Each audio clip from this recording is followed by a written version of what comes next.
Hallelujah, Jesus. Hallelujah, Jesus. Hallelujah, Jesus. Hallelujah, Jesus.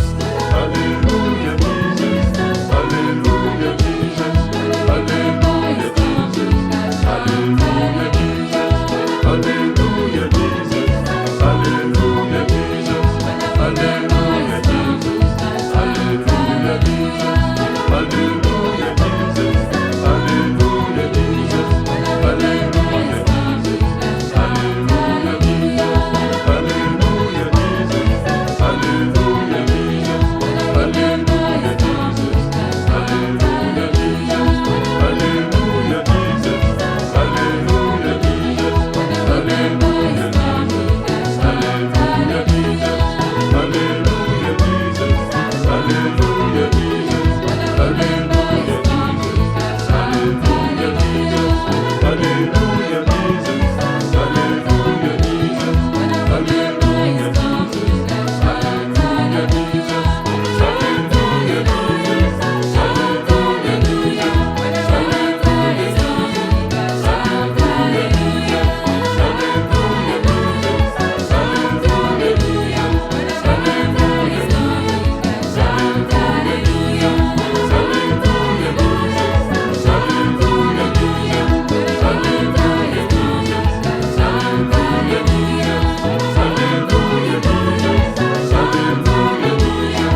Seigneur, nous venons réclamer les fleuves d'eau vive.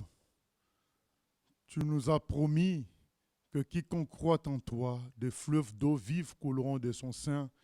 Un fleuve, c'est pour inonder tout un pays, des terres et des terres, Seigneur, parce que nous vivons dans un monde qui devient de plus en plus désertique, avec toutes les fausses doctrines qui égarent les gens, avec le mal qui augmente en puissance. Nous avons besoin de fleuves d'eau vive. C'est vrai que nous vivons des gouttes de grâce et nous sommes reconnaissants pour cela, mais Seigneur, nous voulons le fleuve d'eau vive afin de changer l'humanité, de sauver la multitude et que la vérité brille, brille comme le soleil. Manifeste-toi au nom de Jésus-Christ. Gloire à ton nom, Seigneur. Comme une terre altérée, nous réclamons les fraîches rosées et les pluies abondantes.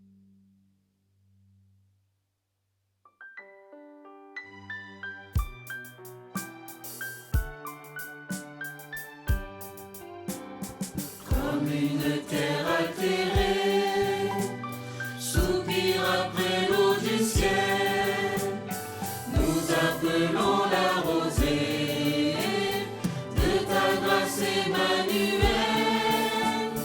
Fraîche rosée, descendez sur nous tous, aux divines ondées, venez arroser-nous.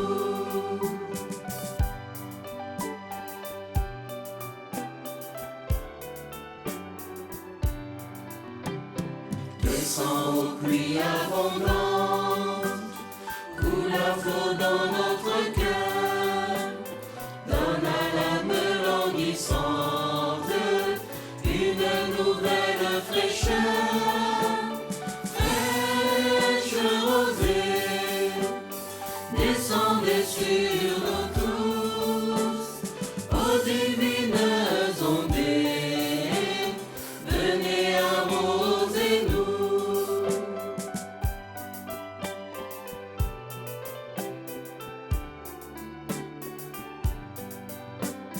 Ne laisse en nous rien d'aride, qui ne soit fertilisé, que le cœur le plus avide soit pleinement arrosé.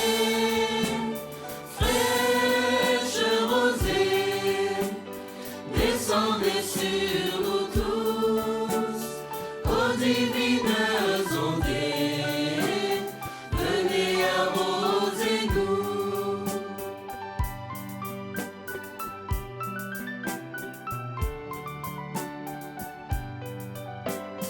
Oui, que les déserts fleurissent sous tes bienfaisantes eaux, que les lieux secs reverdissent et portent des fruits nouveaux.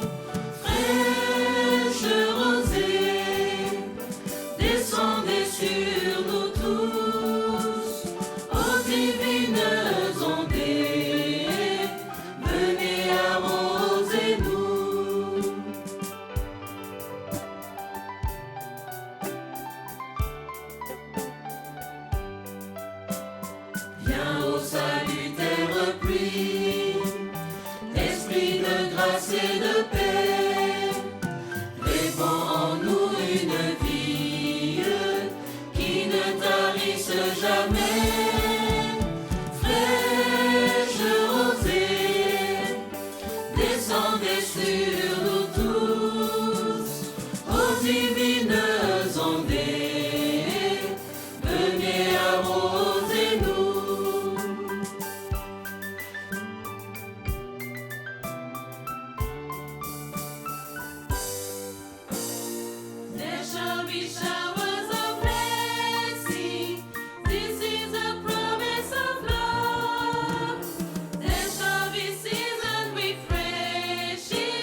source de vie, ma lumière dans l'obscurité.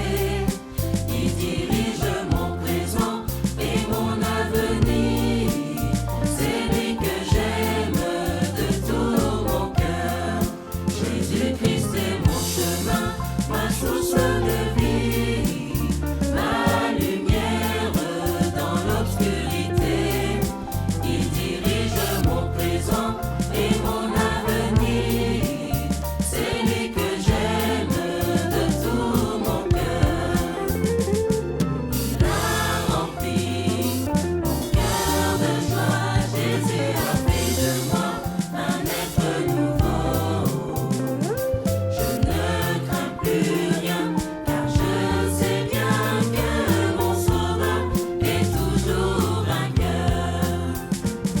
Il a rempli mon cœur de joie. Jésus a fait de moi un être nouveau. Je ne crains plus rien, car je sais bien que mon sauveur est toujours vainqueur.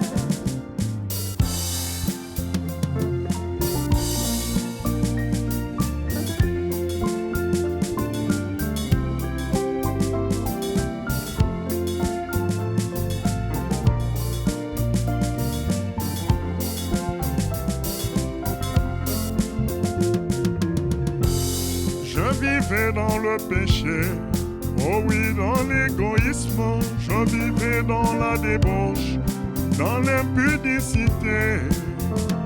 Jésus m'a racheté, il m'a donné la vie.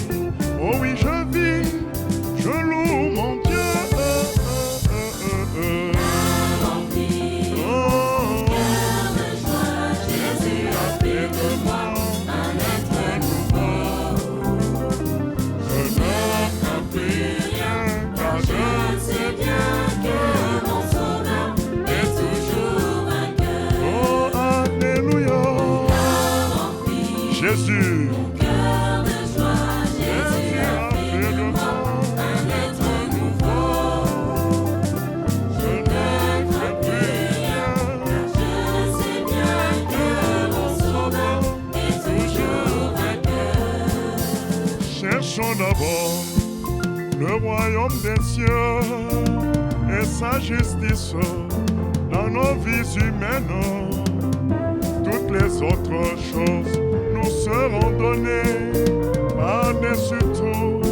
Il faut le croire, ses promesses, Accomplisse, car il est tout puissant.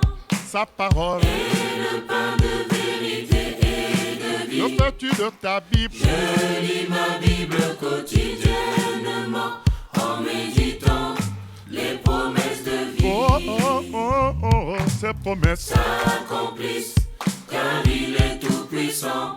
sa parole, Le pain de vérité et et de vie. l'ouverture de ta Bible. Je lis ma Bible quotidiennement en méditant les promesses de vie.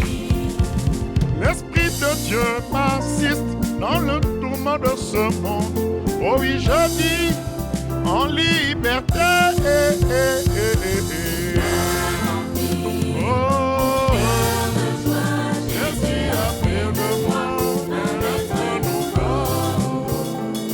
Je ne crains plus rien.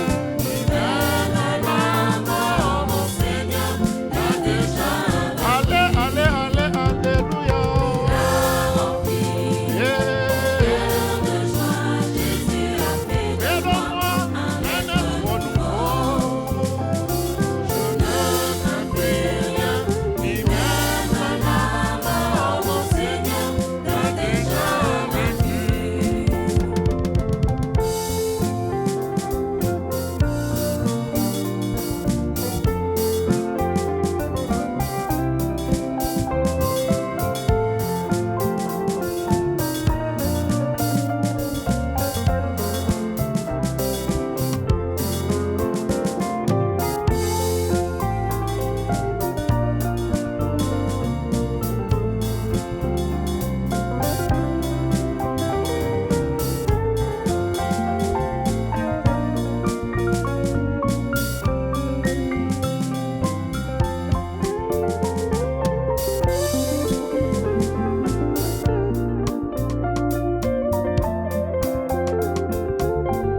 quitta le trône de son Père et descendit ici-bas sur la terre. Il accepta la crèche pour berceau, lui roi des rois, le fils du Dieu très haut. Oh oui, c'est vrai, je sais que c'est vrai, il est écrit, cela suffit, que Jésus m'aime au bonheur suprême, la Bible me le dit. En tous les lieux portant la délivrance, faisant le bien, guérissant la souffrance, il pardonnait aux pécheurs repentants, il bénissait jusqu'au petit enfant. Oh oui, c'est vrai, je sais que c'est vrai, il est écrit, cela suffit, que Jésus m'aime au bonheur suprême, la Bible me le dit. Il fut cloué sur la croix méprisable, lui juste et saint mourut pour moi coupable. Pour me sauver, son sang fut répandu, c'est pourquoi j'aime le Seigneur Jésus. Oh oui, c'est vrai, je sais que c'est vrai, il est écrit, cela suffit, que Jésus m'aime au bonheur suprême, la Bible me le dit. Plus que vainqueur, il sortit de la tombe, gloire à l'agneau divin, sauveur du monde. Il règne au ciel, intercède pour moi, et vient bientôt me chercher, je le crois. Oh oui, c'est vrai, je sais que c'est vrai, il est écrit, cela suffit, que Jésus m'aime au bonheur suprême, la Bible me le dit. C'est vrai, Oh oui, c'est vrai, je sais que c'est vrai, il est écrit, cela suffit, que Jésus m'aime au bonheur suprême, la Bible me le dit. oh, c'est vrai, Oh oui, c'est vrai, je sais que c'est vrai, il est écrit, cela suffit, que Jésus m'aime au bonheur suprême, la Bible me le dit.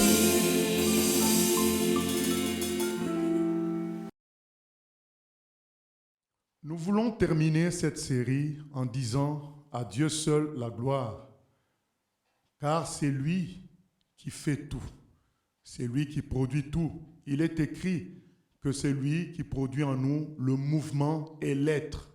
Si nous bougeons, si nous pouvons parler, si nous pouvons chanter, si nous existons, c'est par lui. Il est écrit aussi que c'est lui qui produit en nous le vouloir et le faire. Même les intentions viennent de lui. Les bonnes intentions, c'est lui qui inspire. Non seulement cela, il donne la capacité à les accomplir. Et finalement, qu'est-ce que la Bible dit encore?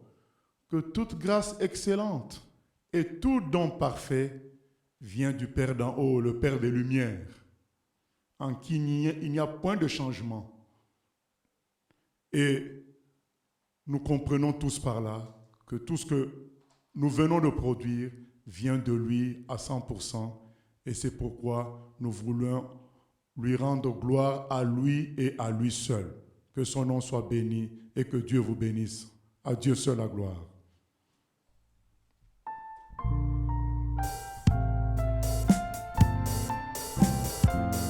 To God be the glory, when things he has done. So lovely the world that he gave us this Son, who yielded his life and atonement for sin, and opened the last gate that all may go in. Praise the Lord, let the earth hear his voice.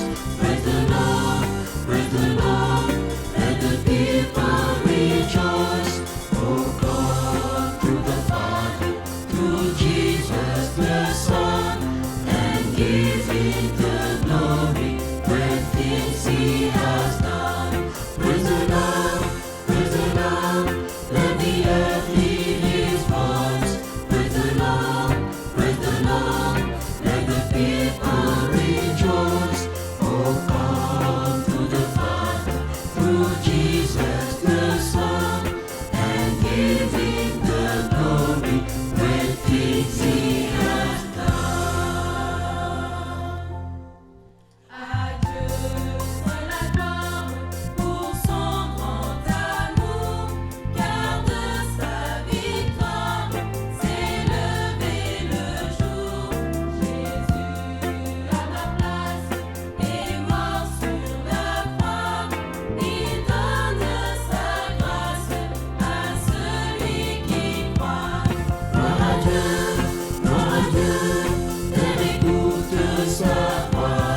J'ai choisi Jésus pour guider ma vie.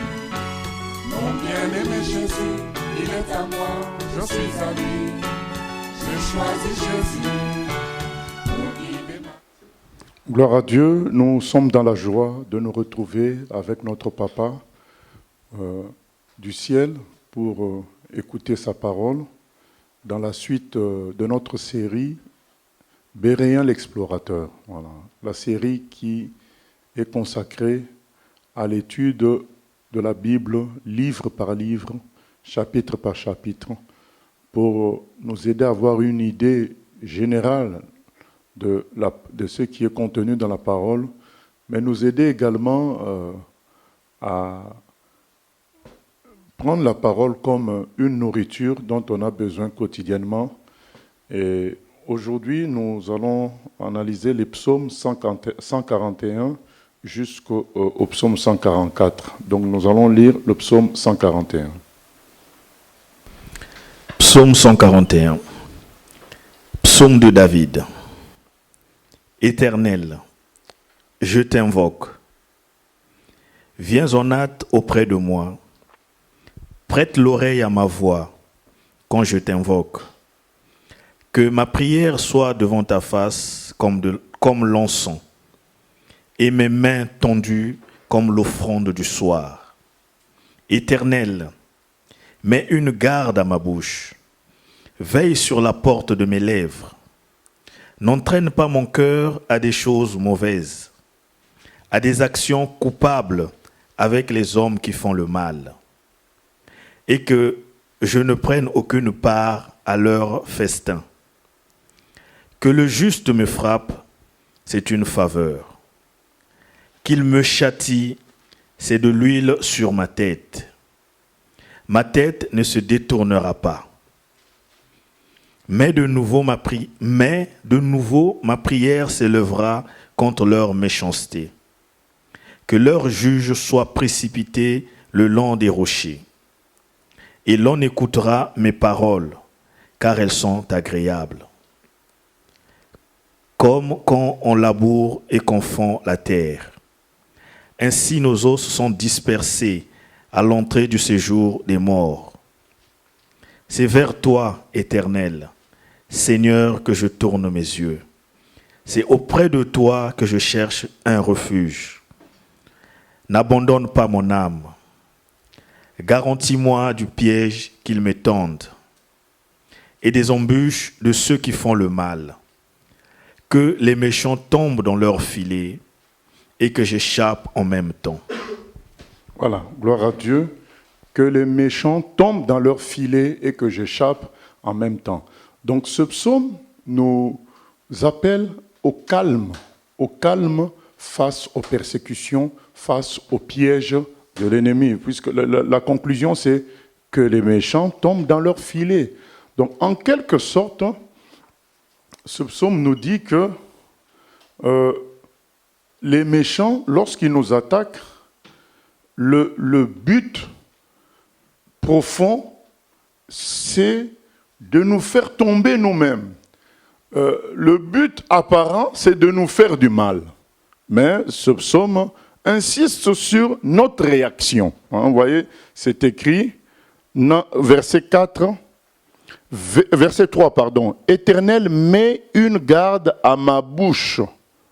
Veille sur la porte de mes lèvres. Mets une garde à ma bouche et veille sur la porte de mes lèvres. Ça veut dire quoi? Ça veut dire que lorsque nous sommes attaqués, nous avons tendance à mal parler. Nous avons tendance à réagir mal, verbalement.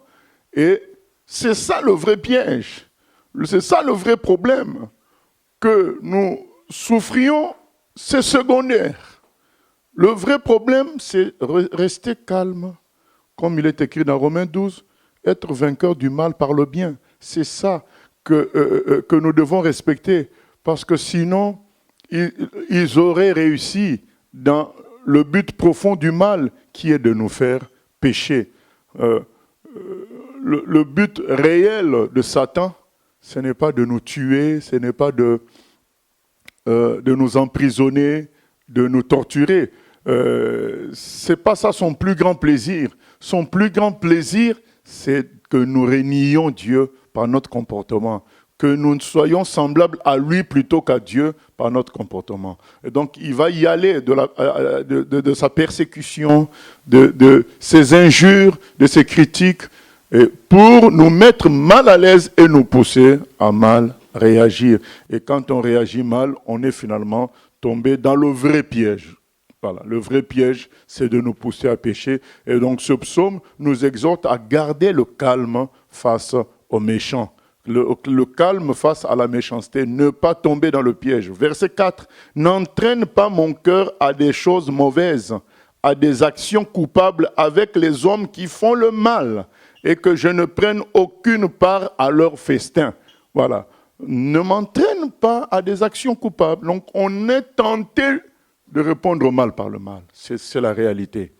Alors, c'est un appel à résister au pic de ton mari, au pic de ta femme, au pic des membres de la famille, au pic des gens au boulot. Donc, résister à toutes ces petites méchancetés qui nous environnent, qui nous poussent à réagir aussi méchamment. Il faut résister en répondant au mal par le bien. C'est l'appel de ce psaume. Seigneur, garde-moi de mal réagir. Voilà le résumé de ce psaume. Et au verset 5, il est dit ceci, « Que le juste me frappe, c'est une faveur. Qu'il me châtie, c'est de l'huile sur ma tête. Ma tête ne se détournera pas. » Alors, qu'est-ce que ça veut dire? Ça veut dire que, normalement, un vrai chrétien devrait se réjouir si un autre vrai chrétien lui fait des reproches. Au contraire, c'est ce que nous devrions souhaiter, que les vrais serviteurs nous disent la vérité. Aujourd'hui, les gens choisissent, comme c'est écrit dans 2 Timothée, ils choisissent des docteurs, ceux qui vont leur dire des choses agréables. Nous allons lire ça dans 2 Timothée 4, je crois. 2 Timothée 4.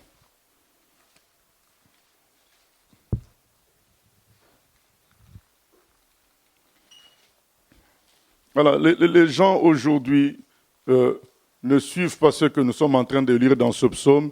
Ils préfèrent quelqu'un qui leur dise ce qui leur plaît. Voilà, et malheureusement, ça mène à la perdition éternelle.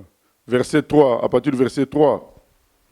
2 Timothée 4, verset 3. Bon, lisons tout à partir du premier verset, c'est pas grave. Je t'en conjure devant Dieu et devant Jésus-Christ, qui doit juger les vivants et les morts, et au nom de son avènement et de son royaume.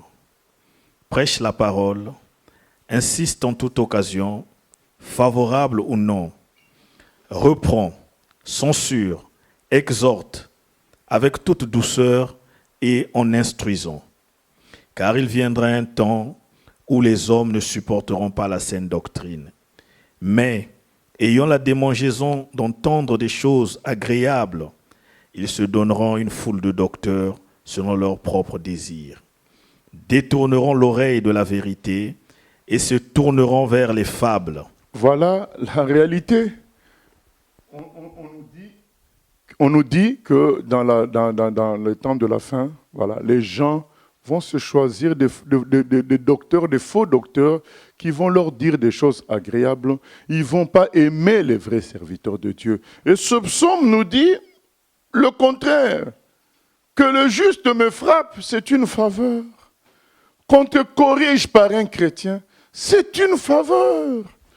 Pourquoi, bien-aimé? Parce que les gens ont l'habitude de flatter. Et quand on te flatte, on te met dans le puits, on te met dans le trou. Et on devrait bien réagir face aux reproches. Qu'il me châtie, c'est de l'huile sur ma tête. Normalement, les vrais serviteurs sont un moyen que Dieu met en place devant nous pour nous aider à connaître notre état spirituel. Ils vont te dire des choses qui vont sembler blessantes, qui vont sembler te diminuer, mais c'est pour ton bien. C'est pour que tu te ressaisisses, c'est pour que tu fasses appel à la grâce divine, à la puissance divine qui transforme. Et pourquoi il en parle? Parce que quand on se plaint souvent, les méchants nous attaquent, tout ça, on a tendance parfois à mélanger aussi les reproches des justes et mettre ça dans le même sac. On peut vivre une période où on est persécuté par des méchants, et dès qu'aussi quelqu'un de vrai vient nous dire quelque chose, ah ben on met ça dans le même sac. Alors, lui dit non, je veux bien faire la différence entre la persécution des méchants, les mauvaises paroles des méchants et les reproches des justes, les réprimandes des justes. Il faut quand même faire la différence, il ne faut pas tout mélanger. Il y a des gens maintenant qui mélangent tout. Du coup, même quand on leur dit la vérité, ça devient une attaque. Non, tout n'est pas attaque. Il faut qu'on fasse la différence entre le juste et le méchant. Et en tant que chrétien, le moyen de faire cette différence, c'est quand même d'analyser ce qu'on nous dit. Si ce qu'on nous dit est vrai, si ce qu'on nous dit se trouve dans la parole, même parfois que ça vienne du méchant, prenons ça comme si c'était un juste qui nous parlait. Voilà. Et davantage quand ça vient d'un juste. On ne doit pas s'en plaindre, faire comme si on était attaqué à tout va, aux tous azimuts. Nous devons faire la part des choses. C'est ce qu'il fait au verset 5. Il dit que le juste me frappe, c'est une faveur, qu'il me châtie, c'est de l'huile sur ma tête. Ma tête ne se détournera pas. J'accepte ça, être humble pour faire face aux corrections des justes, aux appréciations des justes qui peuvent nous être défavorables. Le juste peut te dire, mes frères, bon, tu as bien parlé, tu as bien prêché, mais je pense qu'à un moment donné, tu devrais t'arrêter, tu n'as fait que te répéter après. Où est le mal? Même si ça paraît blessant, mais tu te dis, bon, je ferai attention la fois prochaine. Donc lui dit,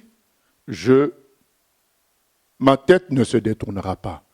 Il y a des gens, dès que le reproche devient blessant, ils bouchent les oreilles. Ils sont là, mais ils ne sont plus là. C'est pas bon. Faisons face aux reproches, faisons face aux corrections, qu'elles soient blessantes ou pas. Du moment que c'est de la vérité, du moment que c'est pour notre bien, prenons le conseil, ne détournons pas la tête, acceptons, laissons-nous tremper par la belle pluie de reproches qui nettoie. Voilà, ne couvrons pas, ne mettons pas un parapluie à cela. Voilà, tant que c'est quelque chose qui est censé nous émanciper, nous amener plus haut avec Dieu, prenons ça, même si de prime abord, ça semble nous blesser. Donc, il a fait quand même la part des choses. Après, il dit, dans tous les cas, moi, c'est la prière. Mais de nouveau, ma prière s'élèvera contre leur méchanceté. Pour tout ce qui est méchant, mon recours, c'est la prière. Donc, je vais prier. Donc, si parfois, un méchant me fait un vrai reproche, mais dans un esprit de destruction, moi, je vais retenir le reproche. Et concernant la méchanceté du ton ou des intentions, je vais me recommander à Dieu. Que Dieu lui-même s'occupe de tout. Faire quand même la part des choses, bien-aimés. Ce n'est pas parce que nous traversons des temps de persécution où les gens nous critiquent à gauche, à droite, qu'on doit considérer que toute critique, tout reproche, et ça vient du négatif, ça a pour but notre destruction. Donc faisons attention à cela. Et même quand le méchant aussi peut nous dire quelque chose de vrai, même avec un ton blessant, avec une intention malveillante, prenons le reproche puisqu'il est vrai et ne nous détournons pas de ça. Et concernant la méchanceté qui sous-tend tout cela, laissons ça entre les mains de Dieu dans la prière. Que leur juge soit précipité le long des rochers et l'on écoutera mes paroles, car elles sont agréables comme quand on laboure et confond la terre.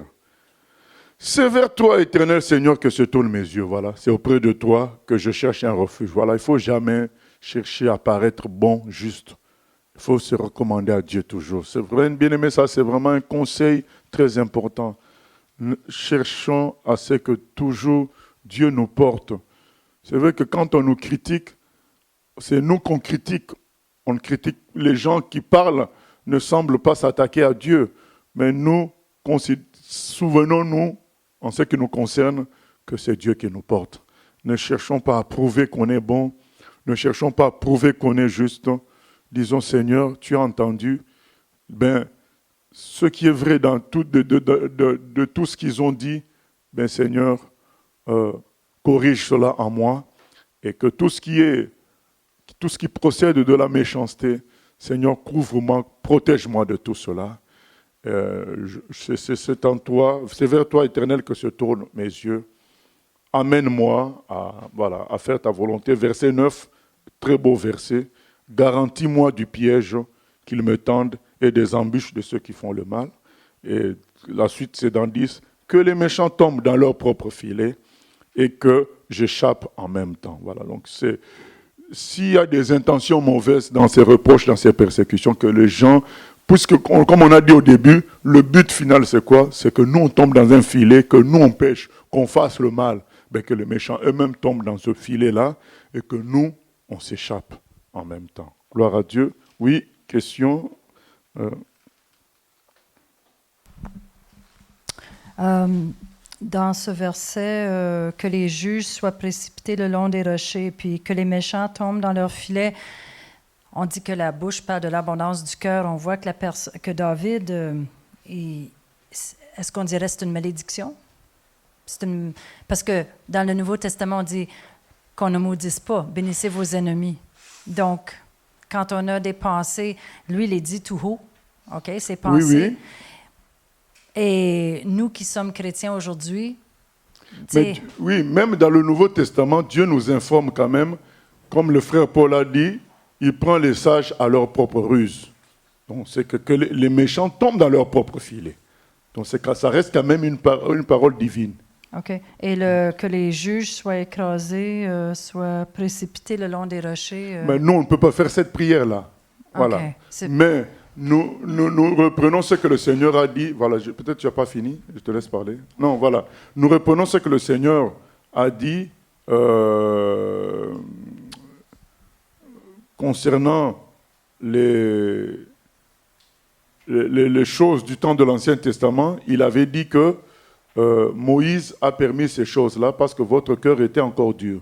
Donc les David, malgré qu'ils avaient l'Esprit de Dieu qui les guidait, ils n'avaient pas les notions que nous avons d'amour, de bonté totale et universelle par Jésus-Christ. Voilà. Et ils avaient une conception de justice que eux-mêmes ils vivaient à travers la loi. Donc je crois que c'est dans cet esprit-là, ou de œil pour œil, dent pour dent, qu'ils sont aussi ils ont fait certaines paroles. D'accord. Et depuis la grâce... Aujourd'hui, nous, on ne peut pas dire que leur juge tombe de précipice, ainsi de suite. On va dire toujours, le Seigneur, c'est toi qui prends les sages à leur propre ruse. Mais on est aussi au courant que, même si nous, on ne maudit pas, ça se passera de cette manière-là, puisque l'apôtre dit dans Romains 12, quand on répond au mal par le bien, on amasse des charbons ardents sur les gens qui font le mal. Donc, que l'on maudisse ou pas, il y a des règles spirituelles qui font que quand on s'attaque à un juste, on sera pris dans notre propre piège. Et que si le juste répond par l'amour et le bien, il amasse des charbons ardents sur nous. Et au prime abord, à l'intérieur de nous, on peut avoir une mauvaise pensée, mais on ne l'exprimera pas et on va soit se retenir ou soit demander à Dieu qui change nos pensées. Mais comme on peut avoir une mauvaise pensée peut-être sur le moment et tout de suite dire « Seigneur, aide-moi ». C'est ça l'objet de ce psaume. Il dit au verset 3, « Éternel, mets une garde à ma bouche, veille sur la peau de mes lèvres. » Parce que quand on fait face à l'injustice, à la méchanceté, on a tendance à vouloir à souhaiter le mal de l'autre pour que justice soit établie. Mais bon, non, nous, on est appelés à attendre le jugement dernier. Voilà. C'est ça, nous, les gens de la Nouvelle Alliance, la justice que nous attendons, c'est celle qui s'accomplira au jugement dernier. Nous ne devons pas rechercher à ce que le pécheur soit frappé tout de suite. On doit chercher le salut du pécheur. Voilà. Et on n'a pas à se repentir d'avoir tout de suite, sur l'instant, avoir eu une mauvaise pensée. C'est une tentation. On n'a pas à se repentir d'une tentation. Et on se rectifie, donc. Et puis, on dit seulement, change l'état de mon cœur, mais c'est encore au stade de la tentation, une envie de maudire. On est au stade de la tentation. Maintenant, quand ça dépasse cette envie-là de maudire, ça devient vraiment un vrai souhait de malheur pour l'autre, même si ce n'est pas exprimé, c'est dans le cœur. On le saura aussi, et on s'en repentira, on demandera pardon. Okay. Oui. Oui, je veux juste aller dans ce sens, dans le, je crois, Hébreu, c'est Hébreu 12, 14, où l'apôtre Paul dit chercher la paix avec tous. Je suis confronté avec, disons que par rapport à un problème où je sais qu'une personne a fait quelque chose intentionnellement, mais en mal contre moi qui suis chrétien. Je vois clairement que l'intention, elle est, c'est dans le but de me faire du mal. Je l'ai constaté. Quelle est la posture que je dois adopter vis-à-vis de cette personne? Dans le sens où je dois chercher la paix, où je vais dire à la personne ce que tu as fait est mal, mais je ne prends plus en considération, je pardonne et je cherche toujours à prendre de ces nouvelles, vu que c'est une personne qui fait partie de la famille, ou soit je me dis, c'est le Seigneur qui l'a dévoilé, qui a dévoilé ses intentions, et je préfère choisir cette posture où je dis, comme le Seigneur l'a dévoilé, je reste dans mon coin, j'évite tout contact avec cette personne en disant que, comme le Seigneur l'a dévoilé, elle reste dans son coin. Moi, je fais ma vie avec mes frères et sœurs en Christ. Quelle est la posture pour le chrétien? Puisque j'ai l'impression que beaucoup de gens utilisent cet argument où en disant que, le Seigneur l'a dévoilé, elle reste dans son coin, moi je reste dans mon coin et puis je fais ma vie avec les autres. Non, moi, le conseil que je donne, c'est le départ. Le départ, c'est quoi? On nous dit, aimez vos ennemis, priez pour ceux qui vous persécutent, bénissez ceux qui vous maudissent. Voilà. Résolvons d'abord ce problème-là. Parce qu'on ne peut pas donner un conseil à quelqu'un sur les branches alors qu'on n'a pas encore parlé des racines. La racine, c'est avoir un bon cœur pour cette personne-là. Donc l'aimer, prier pour elle, avoir de bonnes intentions. Tant que ça c'est réglé, le Saint-Esprit peut maintenant nous conduire pour la suite. Soit avoir de l'entrain pour quand même contacter la personne ou rester aussi à distance. Ça, mais au moins, l'essentiel qui sont les racines, c'est-à-dire aimer, prier, du moment qu'on est dans un état chrétien véritable, dans un état de Dieu, là, c'est déjà bien. Maintenant, le reste, le Saint-Esprit nous pourra nous conduire, puisque les deux cas sont possibles. Il y a des cas où le Seigneur nous demande de nous retirer, il y a des cas où le Seigneur nous demande d'aller toujours. Voilà. Donc, comme il y a ces deux cas, soyons dans une disposition de cœur qui permette au Seigneur après de nous conduire. J'ai compris ce que vous avez dit, mais j'ai du mal à concevoir un amour où on dit j'aime une personne, mais cette personne, pour autant je prie pour cette personne, mais je ne conçois pas avoir une relation fraternelle avec cette personne, puisque l'amour en soi, dans ma tête, comme l'apôtre Paul, c'est Jacques qui dit ça, si tu n'arrives pas à aimer le frère qui est à côté de toi, comment peux-tu dire que tu aimes? Mais on vient de dire qu'il faut aimer. On va dire que la racine, c'est aimer. Mais aimer ne veut pas dire forcément manger ensemble. Prendre des nouvelles de la personne, l'appeler. Mais c'est ce qu'on est en train de dire. On dit ceci. Réglez d'abord le problème d'amour. Dans mon cœur? Voilà. S'il n'y a pas de blocage, s'il n'y a pas de blocage dans la bénédiction de la personne, si on ne sent plus d'obstacles, donc c'est ça qu'il faut régler d'abord. C'est le cœur qui est le plus important. Proverbe 4, 23, veille sur ton cœur plus que toute autre chose. Si c'est réglé, c'est bien dans le cœur, le Saint-Esprit nous conduira. Donc il n'empêchera pas l'entrée ainsi, il doit se faire. Donc moi je ne pense pas que si on sait qu'il y a des pasteurs qui sont satanistes et empoisonneurs, Dieu va nous dire, va quand même aller manger avec eux. Mais non, c'est pas ça. Pourtant, on les aime quand même, mais on les laisse dans leur coin. On n'est pas obligé d'avoir la même relation avec tout le monde. Mais ce qu'on est obligé d'avoir, c'est un cœur d'amour pour tous. Oui. Maintenant, quand c'est réglé, on a un cœur d'amour, de paix pour tout le monde, le Saint-Esprit après nous conduira pour la suite. Puisqu'il n'y a pas d'obstacle. Au fait, s'il veut nous dire, va vers eux, on ira puisqu'on a un bon cœur. S'il nous dit de rester calme, obéissons aussi parce qu'il est dit quand même que soyez prudents comme des serpents. Voilà, donc on ne nous a pas dit qu'on devait être large dans tout. Non, on doit être large dans le cœur.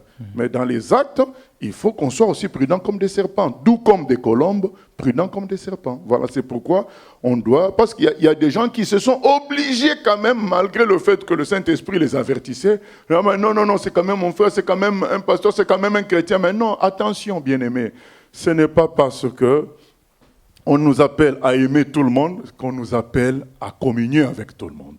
Ce n'est pas dit. D'ailleurs, c'est écrit, soyez prudents comme des serpents. Mais du moment que tu es au courant que la personne fricote avec Satan, fricote avec les mauvaises choses, tu ne peux pas te forcer à dire, mais non, mais puisqu'il cite le nom de Jésus, mais il cite le nom de Jésus, mais c'est un pasteur qui a touché à la magie. Il cite le nom de Jésus, mais on voit bien ce qu'il fait.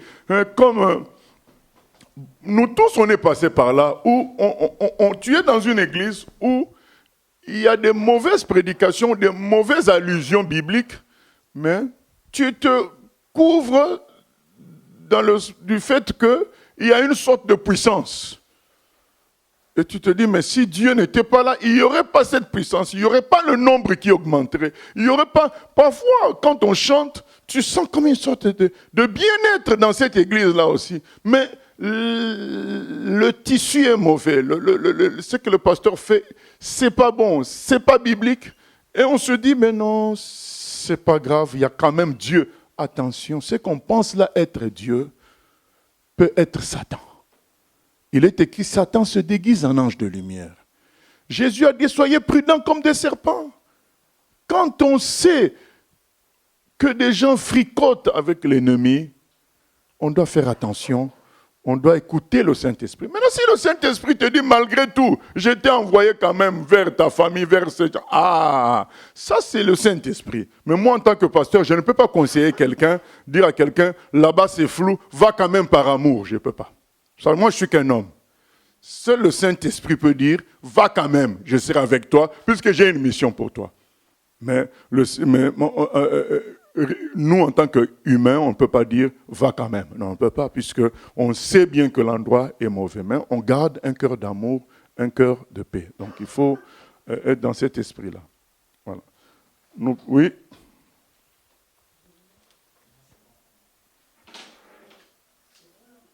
Tu n'as pas allumé le micro.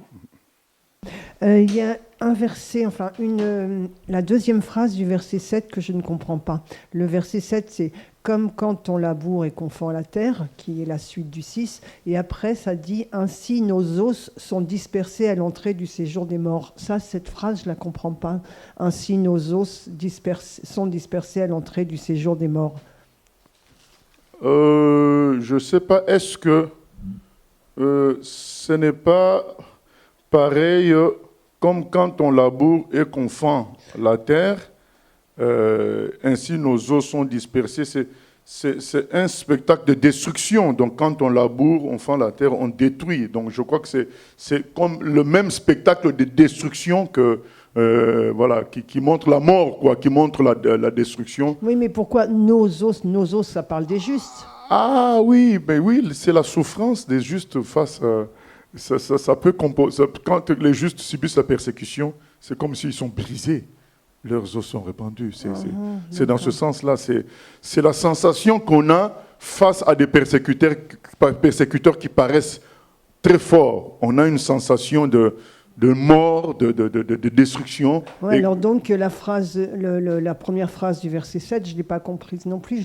Moi je pensais que le verset 6, c'est que leur juge soit précipité le long des rochers et l'on écoutera mes paroles car elles sont agréables. Donc je pensais que c'était comme quand on laboure et qu'on non, il y a un point. Oui, mais je pensais que c'est « et l'on écoutera mes paroles car elles sont agréables ». Je pensais que c'était la suite, comme quand on laboure et qu'on fend la terre. Donc si on fend la terre, mes paroles pénètrent. Non, ça n'a rien à voir. Pas du tout. En fait. Ça pas reprend du tout. La méchanceté. Non, c'est comme quand on laboure et qu'on fend la terre, ainsi nos os sont dispersés. Ça reprend la méchanceté, c'est-à-dire ce que nous font subir les méchants, c'est comme si on était cassé, brisé et nos os répandus. Oui, en fait, le verset 7, ça reprend tout ce qui concerne l'idée de la méchanceté, voilà, des gens contre les justes. Ok. Voilà. Nous passons au psaume 142. Psaume 142, cantique de David, lorsqu'il était dans la caverne. Prière. De ma voix, je crie à l'Éternel. De ma voix, j'implore l'Éternel. Je réponds ma plainte devant lui. Je lui raconte ma détresse. Quand mon esprit est abattu au-dedans de moi, toi, tu connais mon sentier. Sur la route où je marche, ils m'ont tendu un piège. Jette les yeux à droite et regarde. Personne ne me reconnaît. Tout refuge est perdu pour moi. Nul ne prend souci de mon âme. Éternel, c'est à toi que je crie. Je dis, tu es mon refuge, mon partage sur la terre des vivants. Sois attentif à mes cris, car je suis bien malheureux. Délivre-moi de ceux qui me poursuivent, car ils sont plus forts que moi. Tire mon âme de sa prison, afin que je célèbre ton nom. Les justes viendront m'entourer quand tu m'auras fait du bien. Amen, amen. Je loue toujours cette certitude qu'a David quand il clôture les psaumes avec une note de victoire. À chaque fois, il y a une note de victoire. Dieu va faire. Au fait, ça rejoint le psaume 130. J'ai confiance au Seigneur plus que les gardes ne comptent sur le matin. Qu'on le veuille ou pas, le matin finira par arriver. J'aimerais bien qu'une telle détermination soit communiquée à tous les chrétiens. Qu'on le veuille ou pas, la lumière viendra. Quelle que soit ta situation, quelle que soit la situation de l'Église. Aujourd'hui, nous traversons des situations terribles pour l'Église. Vous savez, le Maroc était fermé à l'Évangile, de sorte qu'il n'y avait que 4 mouvements, entre guillemets, chrétiens reconnus au Maroc. Et tous les autres chrétiens qui pouvaient venir au Maroc devaient être en quelque sorte dans ces mouvements-là pour être laissés tranquilles. Et aujourd'hui que le Maroc commence à reconnaître même des associations, entre guillemets, chrétiennes, au Maroc, qu'est-ce qui en profite le premier? C'est les faux serviteurs, les fausses églises de prospérité, d'argent, de spectacles, de bêtises. Ce sont ces gens-là qui sont les premiers, les sectes chrétiennes branhamistes. Ce sont eux les premiers qui sont là. On se dit, mais Seigneur, où sont les justes? L'état est difficile, mais persévérons, la lumière se manifestera toujours. Il faut qu'on ait toujours cette note-là d'espérance, de victoire. Les justes viendront m'entourer quand tu m'auras fait du bien. Là, ce psaume nous appelle à crier à l'Éternel comme quelqu'un qui a perdu théoriquement la bataille. Pas pratiquement la bataille, mais théoriquement la bataille. Tu te sens faible face à tes ennemis. parfois l'orgueil humain nous pousse à nous considérer toujours forts en tout temps et à forcer parfois, sans que ça vienne de la puissance de Dieu en nous, de la présence divine, mais c'est par la chair qu'on refuse de s'avouer vaincu. Non, il faut à certains moments reconnaître, quand on se sent faible, reconnaître ça, dire « Seigneur, je les sens plus forts que moi, alors je crie à toi, parce que quelqu'un d'autre ne comprendrait pas mon état, toi seul peux me sauver, je crie à toi. » N'hésitons pas à crier à l'Éternel en reconnaissant que l'environnement, le défi qui nous est imposé semble plus fort que nous. Voilà, n'hésitons pas à cela parce que nous sommes appelés à l'humilité. Et ce genre de prière dont était spécialiste David, il pouvait s'humilier pour crier à l'Éternel. Souvent, nous recherchons des ressources personnelles par des amitiés, par des connexions, par des moyens personnels. Donc, il faut quand on manque de force, quand on se sent faible, l'avouer, dire « Je me sens plus faible que mes ennemis, mais je compte sur toi et je sais que tu me feras du bien, tu me libéreras. » Amen. N'ayons pas honte de crier à l'Éternel. D'ailleurs, le psaume 143, ça sera encore plus fort, ça sera encore une grande supplication. Et c'est ça la prière de supplication. Mais je préfère dire pour le psaume 142, crier à l'Éternel. N'hésitons pas à crier, à dire je n'en peux plus. Aide-moi. C'est ce qu'il dit. Donc, il paraît que ce psaume a été fait quand il était dans la caverne d'Adullam, le masquil de David, quand il était dans la caverne d'Adullam, et qu'il était poursuivi par Saül. Il crie, il dit que mes ennemis sont plus forts que moi, mais je sais que la victoire m'appartient. N'oublions pas que le Seigneur avait déjà oint David comme roi d'Israël. Il savait que ça allait finir ainsi. Voilà. De même, nous aussi, nous avons été oints. C'est écrit dans 1 Corinthiens chapitre 1er, nous avons été oints. Comme prince, princesse, nous savons la fin de toutes choses. Mais ça demande la foi. Donc on crie, mais on se souvient qu'il y a une fin qui est victorieuse pour nous. Et il y a un verset,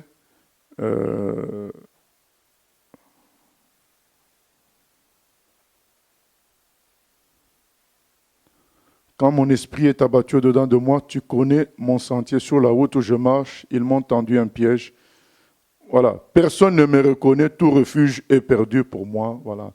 Il y a des moments où les gens, même qui nous entourent, ne vont pas connaître notre détresse.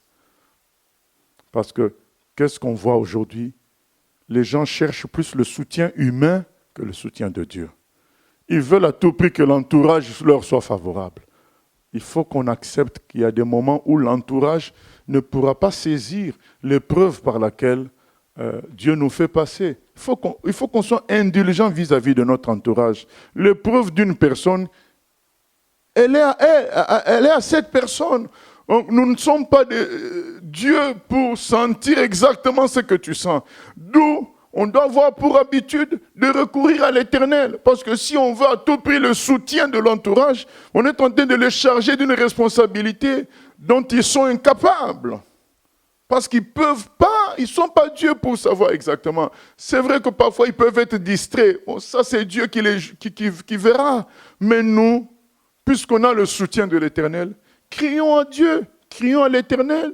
Ne chargeons pas l'entourage en disant « vous ne m'avez pas soutenu, vous ne m'avez pas aidé ». Non, disons à Dieu, les autres ne voient pas ce que je vis, mais toi tu vois, alors viens à mon secours. De ma voix, je crie à l'Éternel. De ma voix, j'implore à l'Éternel. Je répands ma plainte devant lui et je lui raconte ma détresse. Racontons à Dieu notre détresse. Ne chargeons pas notre entourage et que Dieu nous aide au nom de Jésus. Amen. Nous passons au psaume 143. Psaume 143, psaume de David. Éternel, écoute ma prière. Prête l'oreille à mes supplications. Exauce-moi dans ta fidélité, dans ta justice. N'entre pas en jugement avec ton serviteur, car aucun vivant n'est juste devant toi. L'ennemi poursuit mon âme. Il foule à terre ma vie. Il me fait habiter dans les ténèbres, comme ceux qui sont morts depuis longtemps. Mon esprit est abattu au-dedans de moi. Mon cœur est troublé dans mon sein. Je me souviens des jours d'autrefois. Je médite sur toutes tes œuvres. Je réfléchis sur l'ouvrage de tes mains. J'étends mes mains vers toi.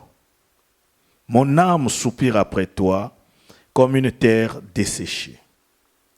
Hâte-toi de m'exaucer, ô Éternel. Mon esprit se consume. Ne me cache pas ta face, je serai semblable à ceux qui descendent dans la fosse. Fais-moi dès le matin entendre ta bonté, car je me confie en toi.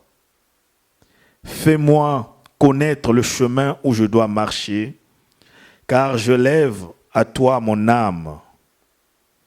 Délivre-moi de mes ennemis, ô Éternel. Auprès de toi, je cherche un refuge. Enseigne-moi à faire ta volonté, car tu es mon Dieu. Que ton bon esprit me conduise sur la voie droite. À cause de ton nom, Éternel, rends-moi la vie. Dans ta justice, retire mon âme de la détresse. Dans ta bonté, réduis au silence mes ennemis et fais périr tous les oppresseurs de mon âme, car je suis ton serviteur. Amen, amen. Là, c'est une fois encore une prière de supplication. La supplication, c'est quoi? C'est le fait de venir à Dieu comme un homme faible et demander son aide. Venir à Dieu comme un homme perdu, un homme qui n'y arrive plus. Voilà, on supplie. Oh Seigneur, aide-moi. Reconnaissons, bien-aimés, en nous, il y a souvent un orgueil que parfois on veut associer à Dieu en disant « je suis un combattant », mais non, parfois c'est notre force physique qui fait ça. Voilà. Et il y aura des moments où l'épreuve nous dépassera. Et tu cherches à faire « je suis combattant », ça ne marche pas. Et il faut supplier. Il faut dire « ah, Seigneur, je suis dépassé.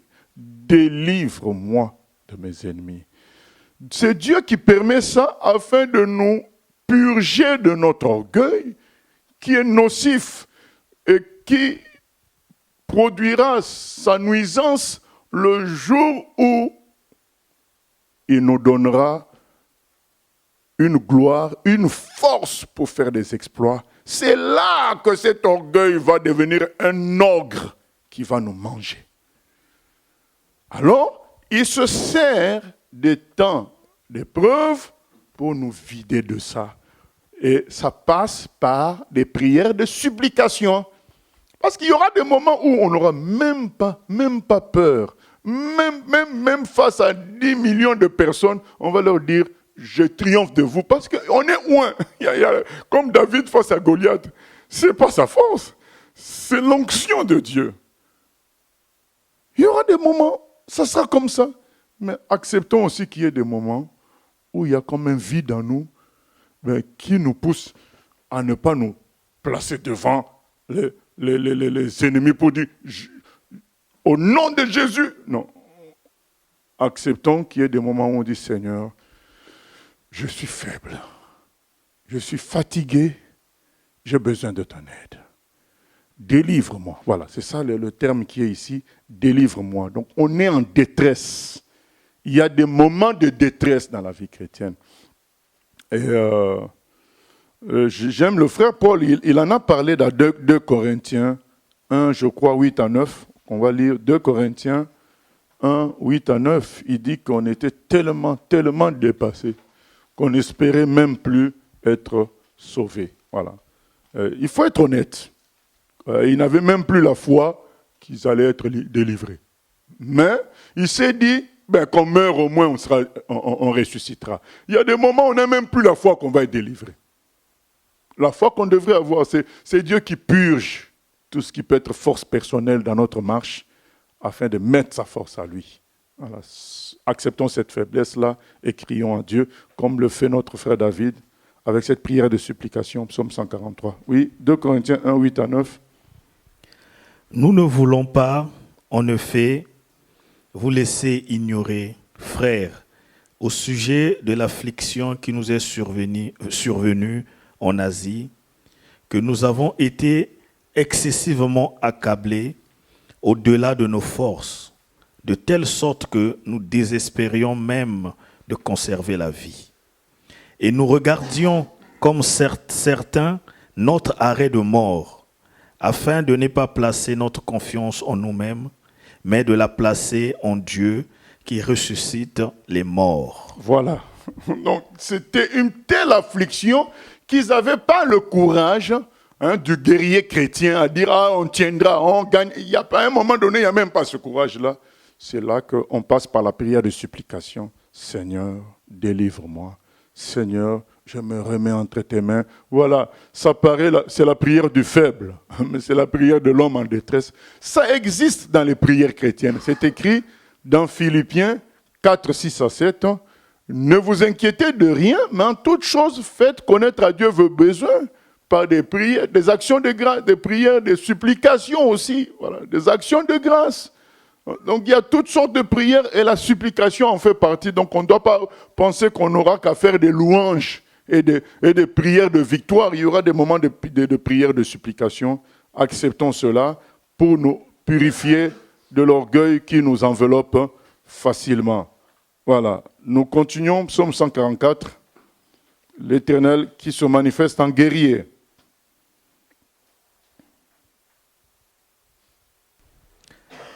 Psaume 144 de David.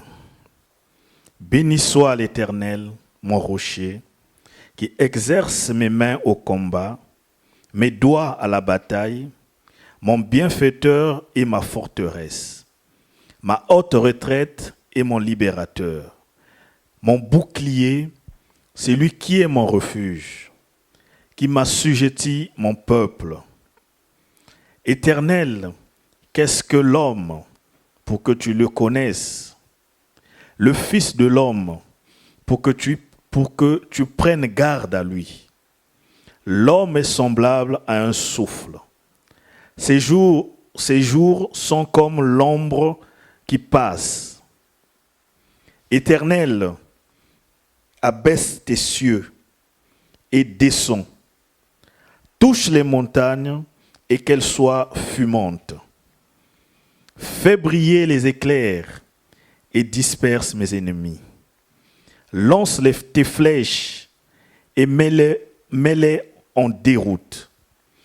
Étends tes mains d'en haut, délivre-moi et sauve-moi des grandes eaux. De la main des fils de l'étranger, dont la bouche profère la fausseté, et dont la droite est une droite mensongère.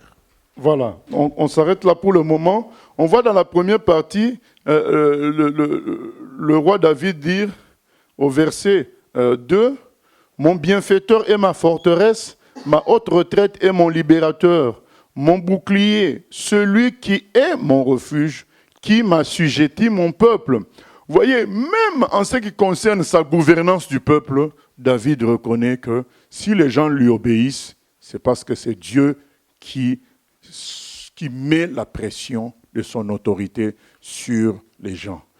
Bien-aimé, quand tu es responsable, ne cherche pas à jouer au dictateur. Ne cherche pas à faire peur aux gens pour les dominer. C'est écrit même dans le Nouveau Testament. En tant qu'ancien, l'apôtre Pierre dit, il ne faut pas chercher à dominer sur le peuple de Dieu. C'est Dieu lui-même qui va imposer ton autorité sur les autres. L'autorité, ça ne se crie pas sur les toits. c'est Dieu lui-même qui s'impose. S'il t'a établi pasteur, il t'a établi dirigeant d'une équipe, il t'a établi dans un rôle de parent, il va aussi imposer ton autorité. Toi, fais ce qui est droit devant Dieu. Toi-même, respecte Dieu. Tu verras que les autres te respecteront. Et tu n'auras pas besoin de faire peur, de manipuler pour asseoir ton autorité. Il suffit que toi-même, tu sois correct devant le Seigneur. Il y a des gens qui ont toujours souci de voir si les gens les suivent, s'ils obéissent, s'ils sont contents, s'ils sont d'accord. C'est pas bon tout ça. Il faut faire bien devant Dieu et c'est Dieu qui fera asseoir ton autorité dans les cœurs des humains éternels. Voilà. Et David dit, mais l'homme n'est rien. L'homme est semblable à un souffle. Verset 4, ces jours sont comme l'ombre qui passe. Donc, Dieu sait comment gérer l'homme. Alors nous confions-nous dans le Seigneur et il pourra nous délivrer. Et là, on parle maintenant de Dieu comme un guerrier. Ah, j'aime ça, quoi. Dieu se bat, il combat comme un guerrier. On dit, lance tes flèches, fais briller les éclairs, mets-les en déroute. Le Seigneur agit aussi comme un guerrier. On peut lui faire confiance. Je voudrais dire, peut-être que j'ai oublié de le dire au début, ceci est un enregistrement. Du coup, les questions Internet, on ne pourrait y répondre que le mardi qui suivra. Essayez de renvoyer ça, soit le mardi qui suivra, ou bien renvoyer ça en commentaire, comme ça on va les rassembler pour donner les réponses le mardi qui suivra. Voilà. Et là, le Seigneur maintenant est présenté comme le guerrier. Il combat. Bien-aimés, il n'y a pas que nous qui souffrons de flèches du monde des ténèbres. Le monde des ténèbres aussi souffre de flèches qui viennent du camp de Dieu. Ça, c'est une bonne nouvelle aussi. Oui, question?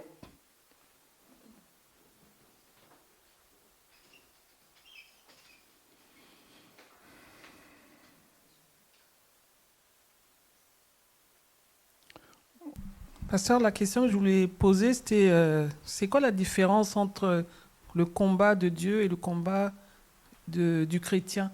C'est vrai que tout à l'heure, tu as dit que le chrétien doit être... en fait, il doit être faible, c'est ça? Non, pas il doit être.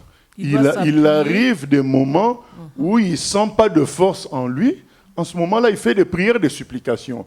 Et quand il sent la force en lui, il prend autorité. Voilà. Donc, il n'y a pas que des moments d'autorité, de prise d'autorité, il y a des moments de supplication aussi. D'accord. En fait, moi, je demandais la différence. Mais le micro n'est pas proche. Le combat du Seigneur et le combat du chrétien. C'est vrai que tu dis que le chrétien, il prend autorité à partir du moment où, en fait, il est faible. Donc, il s'attend au Seigneur, non? C'est ça. Mais c'est quoi la différence? Non, à tout moment, il s'attend au Seigneur.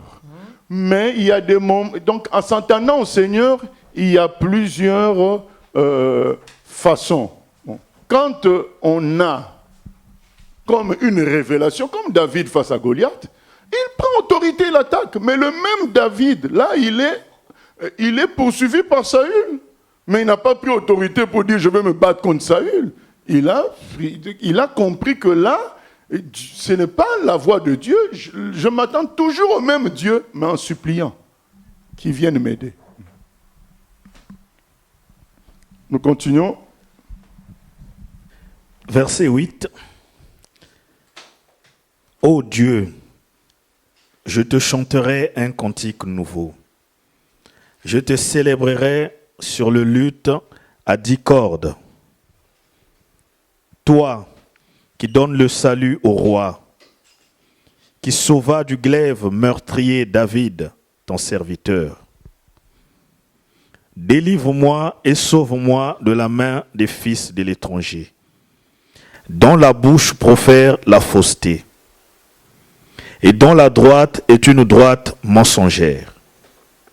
Nos fils sont comme des plantes qui croissent dans leur jeunesse, nos filles comme les colonnes sculptées qui font l'ornement des palais.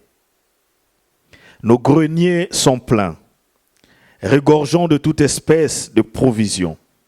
Nos troupeaux se multiplient par milliers, par 10 milliers dans nos campagnes.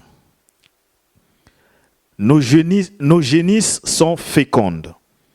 Point de désastre, point de captivité, point de cri dans nos rues. Heureux le peuple pour qui il en est ainsi.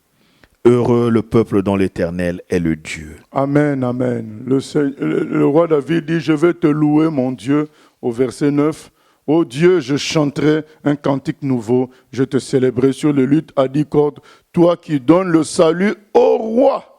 Mais normalement, le roi a une bonne escorte, une bonne garde. Mais David dit, même le roi, le salut sur lequel, et le salut dont il bénéficie, ça vient de Dieu. Quelle prise de conscience de la part de David. Et on a vu ça dans le psaume 33 également.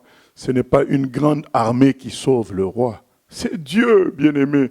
Dans Ésaïe 12, c'est encore pire. Dieu est en train de dire, il dit dans Ésaïe, je crois au chapitre 12, il dit, mais même les gens là qui frappent les autres, il dit, vous n'êtes qu'un couteau. En réalité, c'est moi qui vous utilise. Donc même les gens qui paraissent là nous mettre des mesures, confinement, tout ça, ils paraissent tout puissants. Mais Dieu dit, ils sont que des couteaux.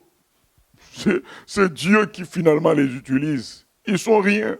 Et là, il s'est dit, David dit, même en tant que roi, c'est toi qui me protèges. C'est pourquoi je te célébrerai. Bien-aimé, soyons reconnaissants, Seigneur, de tout. C'est toi qui donnes le salut au roi, carrément. Carrément, c'est lui qui les protège. Et finalement, David nous parle d'un temps merveilleux à venir. Nous pensons que c'est le royaume de 1000 ans où les fils sont comme des plantes qui croissent dans leur jeunesse. Les filles sont comme des colonnes sculptées qui font l'ornement des palais. Nos greniers sont pleins, regorgeant de toute espèce de provision. Ça, c'est le temps messianique à venir. Bien-aimés, ça doit être notre espérance à nous tous. Les combats cesseront un jour. Les combats cesseront. Les luttes cesseront. Les épées seront rangées un jour. Un jour, le soleil de justice brillera et tout sera calme.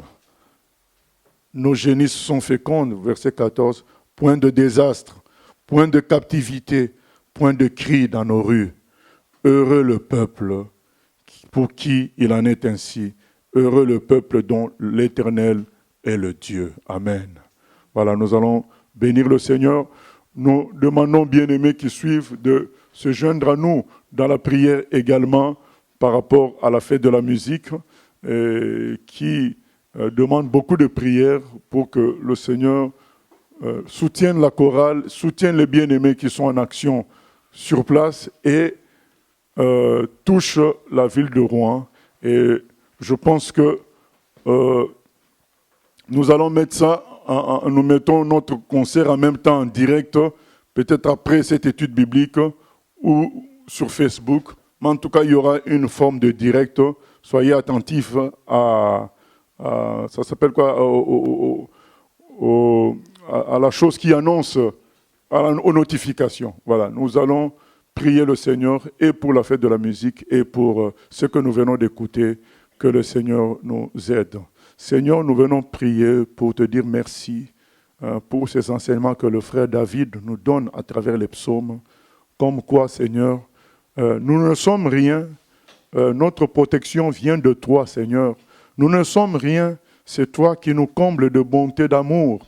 Nous ne sommes rien, Seigneur. Et c'est pourquoi nous devons être indulgents envers les mauvais et nous crier à toi pour nous délivrer de leurs mains. Ne pas tomber dans le piège des méchants pour devenir nous-mêmes méchants. Que nous soyons vainqueurs du mal par le bien. Nous prions également, Seigneur, pour ne pas rejeter les temps de prière de supplication. Ne pas croire qu'il faille à chaque fois prendre autorité comme un guerrier, comprendre qu'il y a des temps où nous serons comme faibles, mais toujours en nous reposant sur toi, en criant en toi, en te suppliant, nous aurons la victoire. La même victoire qu'on a dans les temps où nous sommes forts, c'est la même victoire qu'on aura dans les temps où nous paraissons faibles. Car c'est toi qui agis dans tous les cas, Seigneur. Merci, merci, Seigneur, d'être notre Dieu. Comme c'est écrit dans le psaume 144, heureux le peuple dont l'Éternel est le Dieu. Oh Seigneur, nous sommes heureux de t'avoir comme Dieu parce que tu nous as réservé un royaume de paix, de prospérité sans fin. Oh Éternel, nous languissons après ce temps-là. En attendant, Seigneur, garde-nous dans la foi. En attendant, donne-nous la force, Seigneur, de te célébrer en public ce mardi, ce soir, Seigneur. Donne-nous, Seigneur, d'intercéder pour ceux qui peuvent prier, pour que la ville soit touchée et tous ceux qui seront en contact avec nous soient touchés. Seigneur, nous te bénissons pour ta fidélité et ton amour. Au nom de Jésus. Amen. Voilà, gloire à Dieu. Que Dieu nous bénisse. Samedi, nous avons l'émission Questions et réflexions à 14h en direct. Le titre, c'est les questions que les musulmans posent. Voilà, les questions habituelles que les musulmans posent. Nous allons y répondre afin de donner une base aux frères et sœurs qui sont confrontés à ça, et aussi afin de répondre à nos amis musulmans, à nos congénères musulmans que nous aimons beaucoup, parce que nous pensons que Dieu les aime beaucoup, qu'il a donné son Fils pour eux également. Que Dieu nous bénisse et samedi.